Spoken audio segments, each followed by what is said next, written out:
Bonjour à tous, je m'appelle Aurélie. Mon travail consiste à vous accompagner dans l'évolution de votre carrière. Après avoir constaté que de nombreuses personnes cherchent à découvrir de nouveaux métiers, j'ai décidé de partir à la découverte de salariés et de chefs d'entreprise qui acceptent de partager avec nous leur expérience. Chez Super Compétences, nous mettons notre expertise à votre service pour que vos projets prennent vie. Je suis très contente de vous partager l'enquête métier du jour. Vous êtes prêts ? C'est parti ! Bonjour à tous et bienvenue dans ce nouvel épisode. Je suis aujourd'hui en compagnie de Sylvie, qui est gérante d'un food truck et qui va nous partager son quotidien. Bonjour Sylvie, Bonjour Aurélie. comment vas-tu ? Très bien, je suis ravie d'être là. Et toi, ça va? Je suis en pleine forme et je suis ravie que tu puisses te présenter ce métier que je ne connais pas au quotidien. Enfin, je consomme, mais je connais pas les tenants et l'aboutissant de ce métier. Donc, je suis ravie de partager ce moment avec toi. Eh ben moi aussi, puis je suis ravie de te montrer les coulisses, l'envers du décor. Ça. Est-ce que tu peux commencer par te présenter et nous dire qui tu es, d'où tu viens? Alors moi, je m'appelle Sylvie, j'ai 48 ans. À la base, je suis ingénieure de formation. Donc j'ai fait un parcours assez classique en ingénieur en industrie. Et quand mes enfants sont nés, alors j'ai eu plusieurs déclics. Le premier, ça a été de me dire que je voulais essayer de leur donner le meilleur, donc le meilleur aussi par l'alimentation. Et j'avais envie de créer une entreprise. Et en fait, je me rendais compte que pendant que je travaillais de mon monde lycée, dans mon entreprise où j'étais, la seule question qui me turlupinait vraiment, c'était qu'est-ce qu'on mange ce soir? Qu'est-ce qu'on mange ce soir? Qu'est-ce qu'on mange ce soir? Et je me disais, mais c'est quand même dingue qu'on n'ait pas une offre de produits sains, bons, si possible bio et locaux, puisque je suis dans cette mouvance, où je puisse juste passer chez un traiteur quelque part. Je récupère mon plat du soir et comme ça, quand j'arrive à la maison, tout est prêt, tout est cuisiné et en même temps, c'est pas, pour pas les citer, c'est pas un McDo, c'est pas une pizza, c'est voilà, je voulais un vrai repas. Enfin, et donc, de fil en aiguille, cette réflexion a mûri dans ma tête et j'en suis arrivée à ouvrir en fait. Voilà pourquoi on est ensemble aujourd'hui. OK, super. Et donc, un food truck, sain alors? Parce que, quand on entend food truck, souvent on entend, comme tu disais tout à l'heure, pizza, burger. Alors, je sais pas pourquoi, mais dans les mots qu'on utilise, on va encore parler d'un camion pizza. Et le plus souvent, quand on utilise food truck, c'est pas pour la pizza. Je pense que c'est culturellement, historiquement, avant, il y avait vraiment que le camion pizza. Et les food trucks sont arrivés avec des offres un peu plus variées. Mais effectivement, quand on parle food truck, souvent, on entend des burgers, des crêpes, des tacos ou quelque chose de très spécifique. Moi, ma spécificité, ça va être de cuisiner des plats du jour, sains, familiaux, avec des produits dans la mesure du possible, bio ou locaux. Alors, je dis dans la mesure du possible parce que l'idée, c'est de rester sur un prix de revient, donc un prix de vente accessible à tous. Et si tu cuisines 100% bio, en fait, ça passe pas, quoi. Donc, je fais une espèce de mixte. En fait, je fais exactement le même mix que je fais chez moi, pour moi. Voilà. C'est, après, ceux qui avaient envie d'un autre mix, c'est peut être problématique, mais moi, je fais comme ça. En tout cas, c'est mon choix. Et, vu que c'est mon food truck, c'est l'avantage d'être à son compte, c'est mon choix. Parfait, super. Est-ce que tu peux nous décrire, ton métier au quotidien? C'est quoi? Voilà. Alors, mon métier, en fait, bon, au tout début, je voulais avoir un food truck du soir. Donc, vraiment être sur le passage des gens qui rentrent du boulot chez eux après la journée de travail et qui viennent prendre un plat. Il s'avère que ce marché-là, je l'ai essayé pendant quelques années et était très compliqué parce que j'avais des enfants en bas âge. Ça marchait pas tant que ça. Donc, aujourd'hui, je suis vraiment spécialisée sur les repas du midi et le traiteur. Le midi, il faut trouver des emplacements en face d'entreprise et en fait, c'est les travailleurs qui sortent de leur boulot, qui viennent t'acheter à manger et qui rentrent manger au boulot. À 90%, on est sur cette clientèle-là. Et après, ce que j'appelle traiteurs, ça va être des commandes où une entreprise vend un buffet parce que c'est les 40 ans de l'entreprise ou pour un baptême, un mariage, un anniversaire, enfin, voilà, tout ce qui est festival aussi public, les concerts. Donc, il va y avoir 3 typologies vraiment de prestations qui sont un petit peu différentes quand même. OK. Comment tu t'organises avec tout ça? Une semaine standard, ça va être une semaine où il y a que les repas du midi. On va prendre déjà le plus simple. Alors moi, j'ai fait le choix de pas travailler le week-end. Donc ça veut dire que le lundi, je fais les courses et je commence à préparer. Donc le lundi, j'ai pas de service, j'ai pas de clientèle. Donc je commence soit par les courses, soit j'ai été super organisée, je me suis fait livrer. Voilà, ça dépend des semaines. Mais de toute façon, tout ce qui est produits frais, je vais chez les producteurs. Voilà, le lundi matin, c'est plutôt les courses. Et vers 14h, je me mets à faire toute ma communication sur les menus. Une fois que j'ai fait les courses, je peux valider mon menu. Donc là, je communique sur les réseaux sociaux le menu. pour que les gens l'aient le plus tôt possible. Et après, je me mets en cuisine et je cuisine tout ce qui est préparable la veille pour mon service du mardi. Le mardi matin, je me mets en cuisine et je fais ce que je dois faire le matin même pour le service du midi. Donc, par exemple, la salade verte, s'il y a une salade de fruits, enfin, il y a des choses qui se gardent pas bien et j'aime pas le faire la veille. Et à 10h30, je pars avec mon camion. Parce que bon, comme je suis en montagne, j'ai une demi-heure de route pour aller sur mes emplacements. Je pars à 10h30, donc tout est très, très cadencé là-dessus. C'est un peu stressant, j'avoue. J'arrive à mes emplacements. J'arrive à mon emplacement le mardi, mais les autres jours, c'est exactement la même chose, hein. À 11h, et là, j'ai 1 heure de mise en place. Donc, j'ouvre le camion, je mets le menu, je fais cuire le riz, parce que le riz, je le fais cuire sur place. Je réchauffe ce qui doit être réchauffé. Si j'ai quelque chose à cuire à la plancha, je le fais tout de suite. Je sais pas, je coupe le pain, je mets en place les desserts, voilà, pour que quand mes clients arrivent à midi moins 5, en fait, comme je suis seule dans le camion, il faut que tout soit chaud, prêt, et que j'ai juste à préparer les assiettes qu'on me demande et à servir et à encaisser. OK. Un food truck, par exemple, qui va faire du burger, va avoir beaucoup moins de préparation en amont, chez eux, dans leur cuisine professionnelle. On travaille pas dans notre cuisine à nous, normalement. Mais par contre, sur place, quand le client arrive, souvent, ils sont 2 pour pouvoir servir. Donc, ça va être une autre organisation parce qu'ils vont cuire le steak à la minute, monter l'hamburger à la minute, faire des frites s'ils ont besoin, voilà. Moi, par exemple, si je fais des lasagnes, si je fais un poulet au curry, tout est prêt. On me demande une part de lasagne, je prends mon plat de lasagne, je mets la part de lasagne dans l'emballage et je sers le client, je l'encaisse et je passe au client d'après. OK. Donc voilà, c'est toute la préparation, mais que tu fais chez toi. Alors du coup, tu C'est moi. disais dans Oui. une cuisine professionnelle séparée. Tu as 2 cuisines? Voilà, donc en fait, tu as le droit de cuisiner dans ta cuisine au début. Une obligation de moyens et un petit peu de résultats. Enfin, une obligation de résultats, c'est-à-dire qu'il faut pas avoir d'intoxication alimentaire. Au tout début, moi, j'ai cuisiné dans mon camion. Après, il s'avérait que comme je suis en montagne, le camion, il y avait trop de neige, il arrivait plus jusqu'à la maison. Donc là, j'ai dit: «Non, en fait, je vais pas cuisiner dans le camion à 200 mètres de chez moi, ça caille, machin». Donc là, j'ai vu avec un service d'hygiène, j'ai travaillé chez moi pendant 6 mois. Et donc, au bout d'1 an d'existence, j'avais assez de trésorerie pour pouvoir me transformer mon garage en cuisine. Alors, elle était pas complètement aux normes comme on imagine une cuisine de cantine de restauration collective, parce que comme on n'est pas dans la restauration collective, on n'a pas les mêmes normes. J'ai mis un joli sol, j'ai peint les murs, j'ai tout fait en inox et comme ça, je garde le camion juste devant et c'est parfait. Donc après, on revient donc le service, on va dire, qui dure de midi à 1 heure, 1 heure et quart, c'est vraiment le gros du service. Donc là, moi, je sers entre 30 à 60 clients selon les jours. On va dire que 20 à 30 clients, c'est minimum pour vivre, juste pour rembourser les frais. Se déplacer pour moins de 20 clients, ça n'a aucun intérêt. 30 clients, on a juste remboursé les frais. 60 clients, on est épuisé, on a fait une super journée et on se dit: «Ouais, j'aimerais bien que ça soit tous les jours comme ça». Après, en attendant les retardataires et tout, je mange un petit coup, je range, et vers 1h30, 2h, je repars chez moi. Et là, quand j'arrive à la maison, donc je vide le camion, je le nettoie, je fais la vaisselle, je fais le point sur les stocks. Donc, qu'est-ce qui me reste? Et je recommence le cycle. Donc, c'est-à-dire que l'après-midi, je refais ce qu'il manque pour le lendemain. Le lendemain matin, je refais ce qui est nécessaire de faire que le jour même pour le midi. Et c'est comme ça jusqu'au vendredi. OK. Et donc tu finis ta journée vers quelle heure? Alors moi, j'ai un rythme un tout petit peu saccadé parce que je suis divorcée, donc j'ai une semaine avec enfant, une semaine sans enfant. Donc j'ai envie de dire la semaine avec enfant, je vais finir vers 18h pour leurs activités, pour pouvoir après aller les chercher parce que faire le taxi et avoir ma 2e journée de maman. Et ma journée, la semaine où je suis sans enfant, je vais finir un peu tard parce que dans ces semaines-là, je prévois des plats plus compliqués. Comme je sais que j'ai un peu plus de temps, j'en profite. Et une fois que j'ai fini la cuisine, je vais dire là, je commence une autre partie qui est plus administrative. Donc, soit je sais que je peux me faire l'administratif le vendredi après, parce que là, j'ai pas de repréparation et ma semaine est un peu finie. Donc là, ça va être la compta, des devis, répondre aux mails, aux trucs un peu du quotidien. Ça prend vite une demi-journée quand même. Voilà. Donc, on va dire que ma journée, elle va finir. Alors vraiment, quand j'ai fini tôt, ça va être vers 4h30, 5h, parce que je me suis hyper bien organisée, ou alors parce que j'ai rien vendu le midi et qu'il n'y a rien à faire pour le lendemain. Et dans le pire des cas, c'est 18, 19h. Sachant que j'ai commencé à 8h le matin. OK. Du coup, vu que tu te déplaces tous les jours, la semaine, c'est tous les jours le même menu ou tu varies quand même le Non, menu?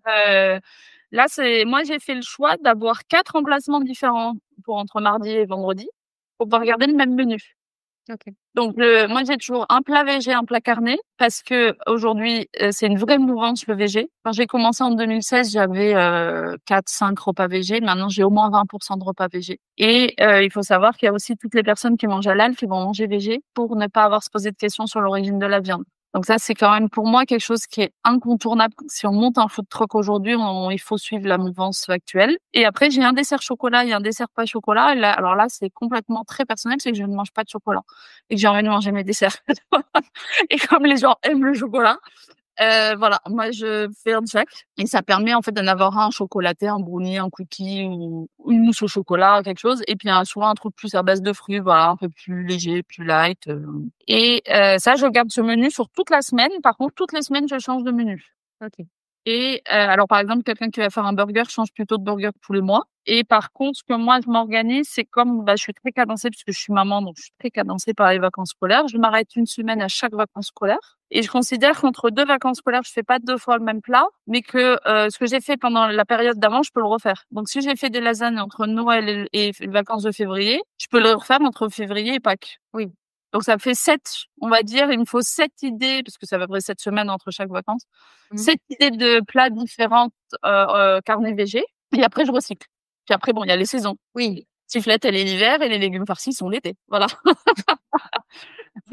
c'est ça. On s'adapte, on trouve toujours, des compromis, des idées, des nouvelles idées. Et puis des fois, tu fais un nouveau plat qui marche absolument pas. Une fois, j'ai fait du poisson, même si c'était mort, quoi. J'ai fait un saumon feuilleté, ce qui est mon plat préféré. Entre les gens qui mangent pas de poisson, les gens qui savent pas d'où vient le saumon parce que vraiment ça, ils mangent que du saumon, pas d'élevage, machin, nanana.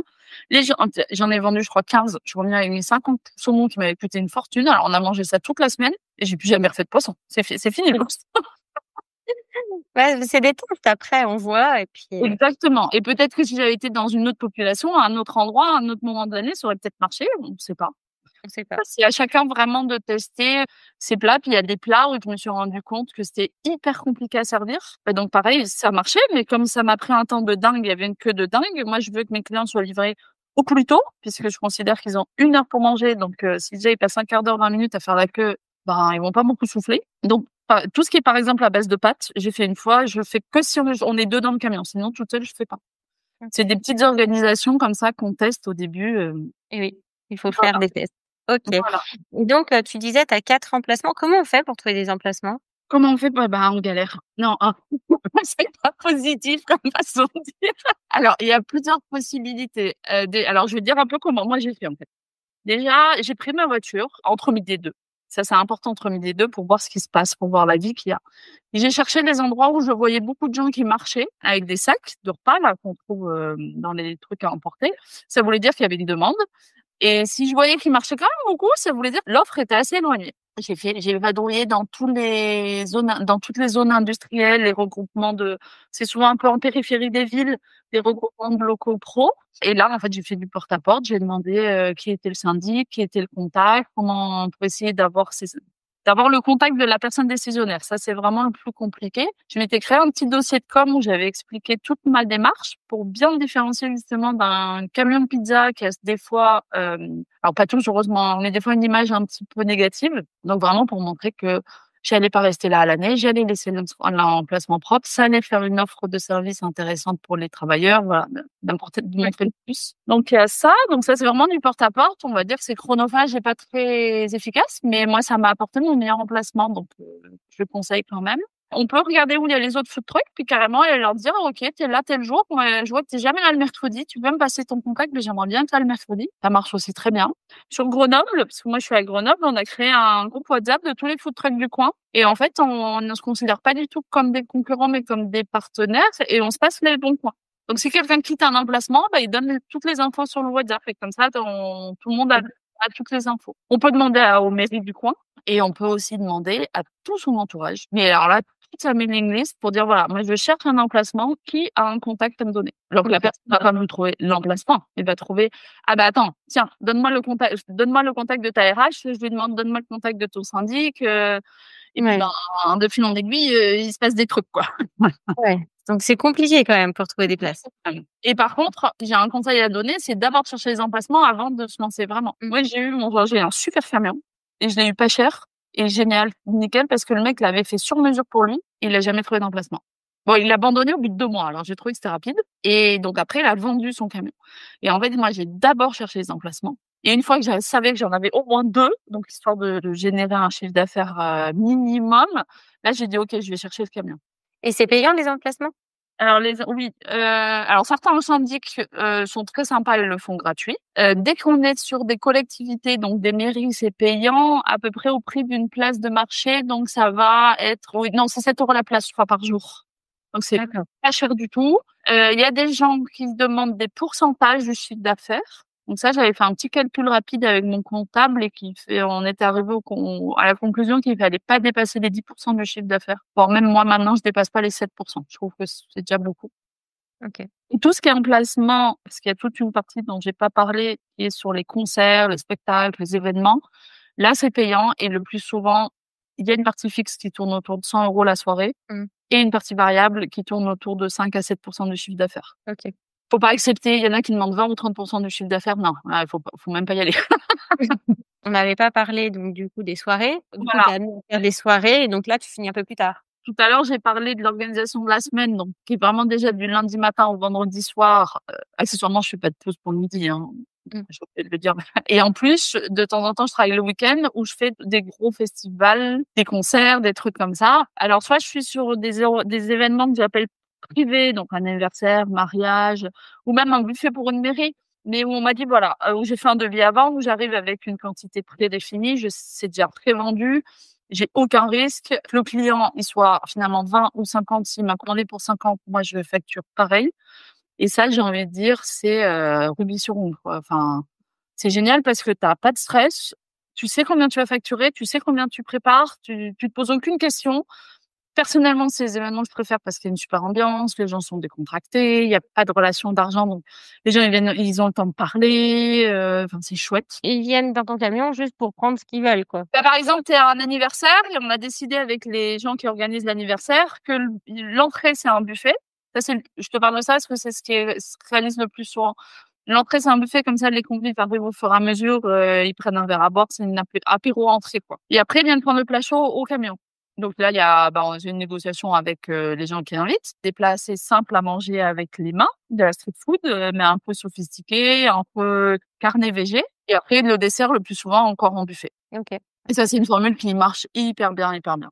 Et après, donc, il y a tout ce qui est festival. Donc là, moi, ceux auxquels je participe, c'est souvent sur appel d'offres des mairies ou des organisateurs. Donc là, il faut les contacter 6 mois, 1 an à l'avance pour dire, voilà, vous avez tel événement, comment ça se passe. Là, ils disent si c'est sur appel d'offres, si c'est sur candidature, si c'est comme ça, c'est sur relation, c'est qu'il y a de tout. Et là, voilà, il y a des contrats. Par contre, on n'a aucune garantie de ce qu'on va vendre. Mais j'ai fait un gros concert sur Grenoble en 2017 que je refais cette année. Il y avait 6 soirs. On variait d'entre 150 et 350 repas servis par soir.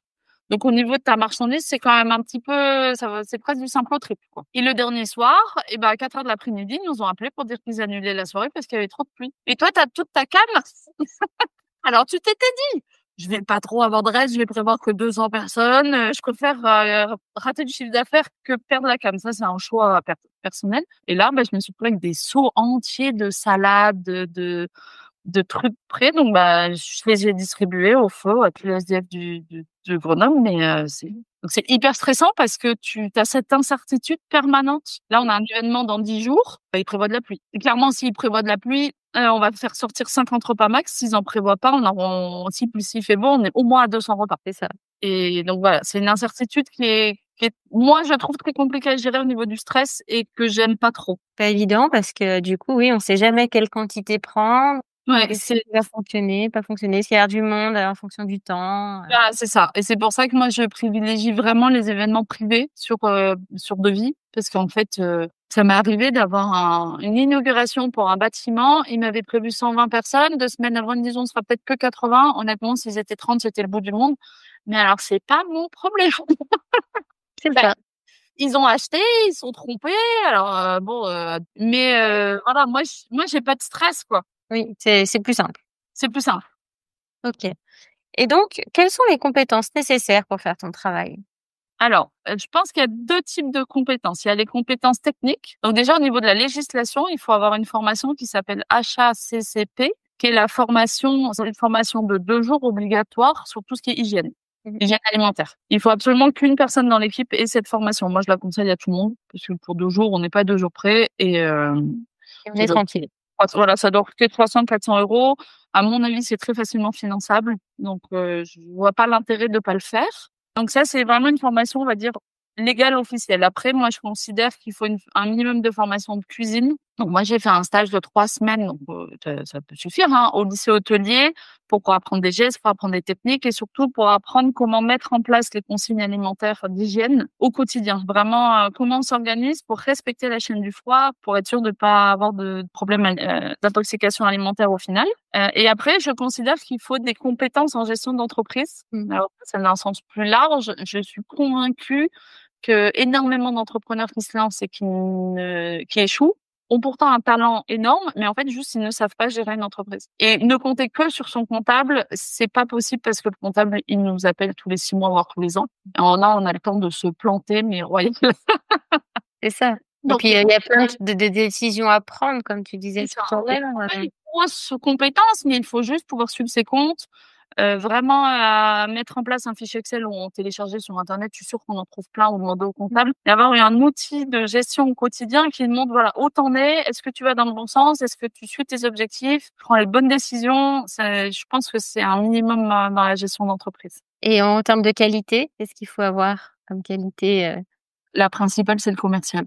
Alors non, il faut être bon gestionnaire, bon cuisinier. Bon, ça, on parle de métier. Mais en plus, la relation client, moi, je sais, j'ai une personnalité assez particulière, hein, j'en suis consciente. Je fais des blagues à la con, j'ai pas de filtre, je parle beaucoup. Mais en fait, je sais qu'il y a des clients qui viennent chez moi pour moi. Mais ils vont pas aller dans un autre food truck parce que c'est une autre personnalité. Et peut-être que c'est les gens qui vont dans un autre food truck viennent pas chez moi. Ça, j'en suis convaincue. Mais je sais que sur les événements privés, je suis énormément appréciée parce que je donne, parce que je suis active, parce que même si je dois faire que un buffet, que je m'occupe pas des boissons, ben, je ramasse les bouteilles, je gère, je fais tout quoi.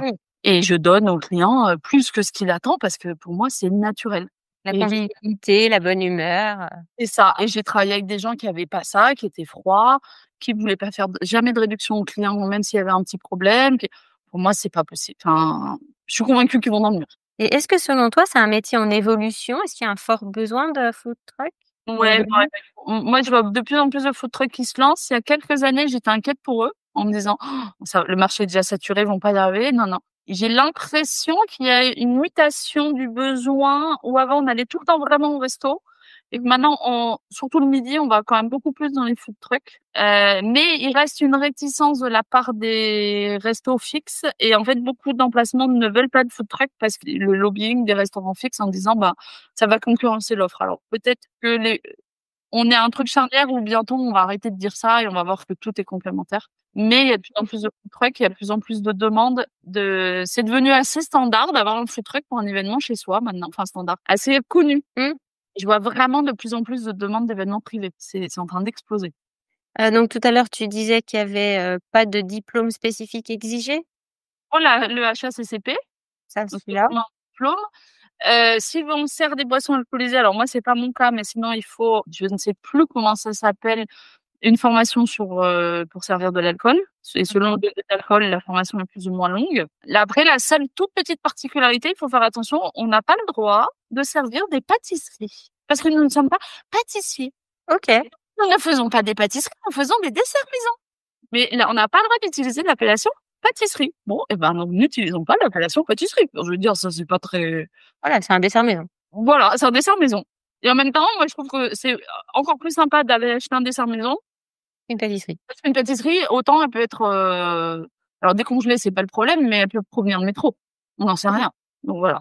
Et concernant l'évolution, quand on a un food truck, on peut évoluer? Alors moi, je pense que oui. Il y a plusieurs évolutions possibles. Alors déjà, dans un premier temps, on va évoluer sur son nombre de services par semaine. Parce qu'au début, on va en avoir 2, puis 3, puis 4. Il y en a qui passent à 5. Au début, moi, je sais, en tout cas, j'étais très frileuse de faire des événements privés en plus le week-end parce que je me suis dit, attends, là, tu bosses 5 jours. Le week-end, tu rebosses et tu renchaînes ta semaine de 5 jours. Donc, peut-être qu'au bout d'un moment, quelqu'un qui voit qu'il y a de la demande, il peut s'associer ou prendre quelqu'un pour l'aider. On peut évoluer justement en augmentant son nombre de food trucks. Il y a un food truck sur Grenoble qui a 3, 4 camions et chacun propose une offre différente. Donc, il y en a un pour les pâtes, un pour les gaufres, un pour, voilà, ils ont chacun un croque-monsieur. Et c'est la même personne qui gère. Et après, on peut évoluer. Donc là, moi, c'est ce que je suis en train de faire. Maintenant, j'accompagne de plus en plus des gens qui veulent créer leur food truck. Et en fait, je leur transmets mon savoir-faire. Donc, j'accueille régulièrement en stage d'immersion. Je crois que c'est comme ça que ça s'appelle. Pôle emploi te permet d'aller faire un stage pendant une semaine pour, c'est un peu le vie de ma vie, quoi. C'est Et ça. donc là, j'ai régulièrement des gens qui viennent passer une semaine avec moi. Puis alors, 90% derrière disent, ah non, oh non, je veux pas faire ça. Et je leur vends pas du rêve, je leur vends la réalité. C'est ça. C'est ça, Après, quand on a les pieds dedans, on voit ce que c'est. voilà. Et après, moi, ils voient ma réalité qui n'est pas celle d'un autre food truck, hein, on est bien d'accord. Mmh. Tu fais des sushis, tu as vachement de main-d'œuvre. Si tu fais des burgers, tu as beaucoup moins de main-d'œuvre, mais tu as plus d'achats de matières premières en termes de prix de revient. Enfin, voilà, chaque food truck a sa réalité, son business model. Mais donc voilà, moi, c'est mon évolution, c'est que je suis en train d'accompagner des gens qui créent leur food truck. J'interviens dans les lycées hôteliers parce que ça me plaît de transmettre. Est-ce que c'est une activité viable financièrement? C'est une activité qui est peu viable. Elle est viable. Moi, j'en vis, mais j'en vis pas bien. On va pas se mentir. Alors, j'en vis pas bien parce que on va dire que dans la règle nationale implicite, tu prends ton prix de revient de la matière première et tu fais un fois 3 pour calculer ton prix de vente. En fait, aujourd'hui, je pense que pour en vivre, il faudrait faire fois 4. Multiplier par 4 le coût de ta matière première pour définir ton prix de vente. Sauf que moi, j'arriverai à un prix de vente que je considère trop élevé. Alors, effectivement, tout le monde me dit que je suis géniale et que je suis pas chère. Voilà, il y a peut-être ça qui fait que je en vis pas bien. On peut peut-être être un peu plus cher. Après, moi, j'ai pas envie d'être forcément un peu plus cher parce que je fais de la cuisine de Madame Tout le Monde, du quotidien, et que j'ai pas envie de vendre mes desserts à 4,50 €. Je suis pas pâtissière, c'est pas hyper sophistiqué. Moi, c'est des bases de gâteaux yaourt, de brownies, de cookies. Enfin, je trouve déjà que 3 €, c'est déjà pas mal. Donc, moi, concrètement, je sors un chiffre d'affaires autour de 80 000 € par an. Donc, déjà, c'est compliqué à sortir, hein. Faut déjà y aller. Parce que j'ai pas fait ça dans mes premières années. Ça fait, Oui, à force, de se faire connaître. j'ai un crédit pour mon camion. Donc, ça aussi, le jour où j'aurai plus de crédit, je me sortirai un petit peu plus de salaire. Je me sors 1 500 € net par mois de salaire. Donc, c'est là où c'est pas dégueu, mais je vis seule avec mes 2 enfants, c'est pas fou, quoi. Mmh. Par contre, on mange camion, on vit camion, donc en fait, on a quasiment pas de courses puisqu'il y a toujours des restes. Un plat que tu as laissé au four ou à l'extérieur pour le servir machin pendant 1 heure, 1 heure et demie, derrière, il est pas revendable. Il reste 4 parts de lasagne, ce soir, on mange lasagne. Alors là, moi, j'ai 0 complexe, hein. Oui, on va pas les jeter. Voilà, on va pas les jeter. Et comme je suis en SARL, je peux déduire mes frais et ma SARL est basée chez moi et je suis propriétaire de chez moi, donc ma SARL me loue un peu de local.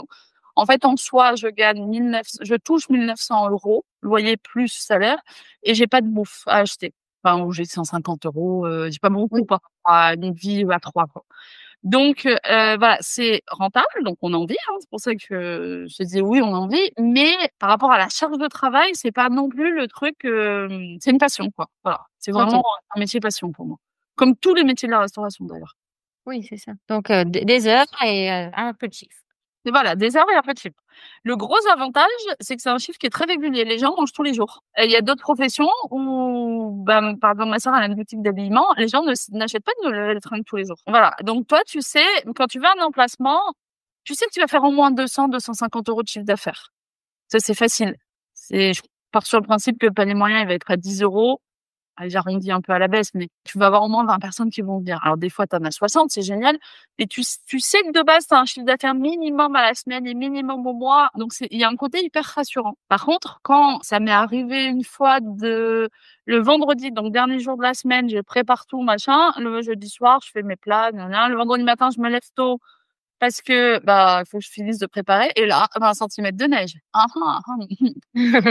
Et tu as 60 chili con carne sur les bras. Bon, voilà, t'as beau vouloir manger dessus, tu vas pas les manger, toi. À 60.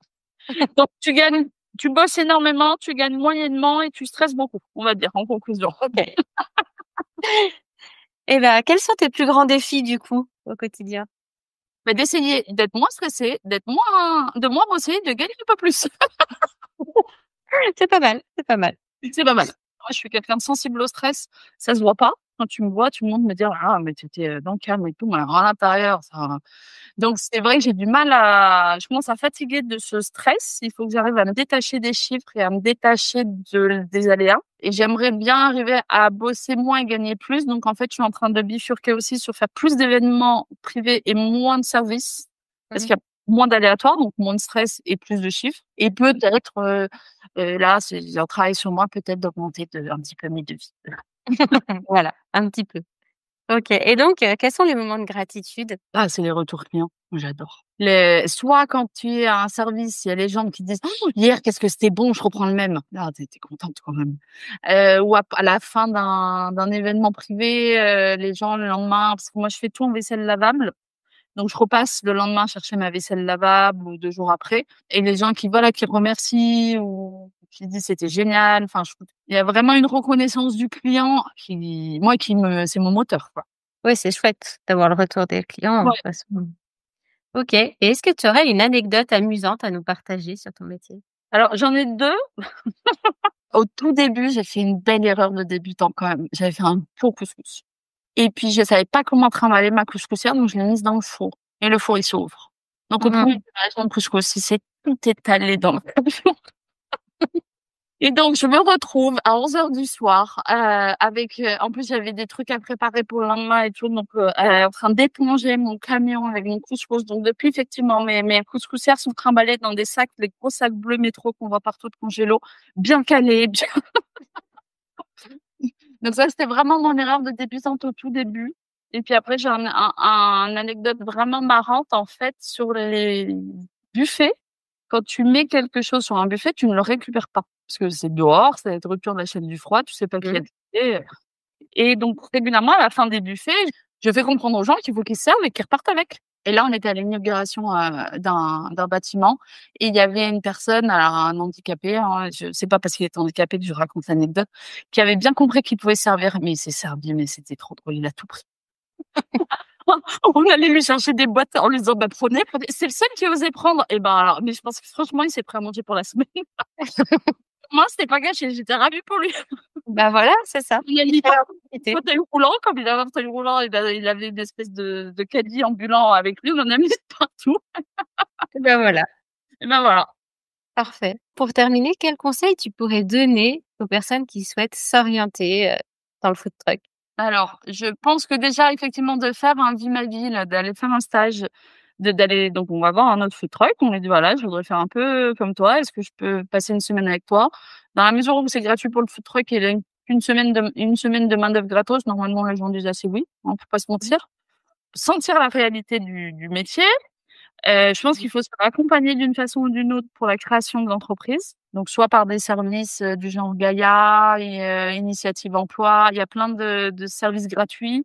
La CCI, la CMA qui peuvent un petit peu accompagner, surtout si à la base on n'est pas quelqu'un très axé chiffres. Mmh.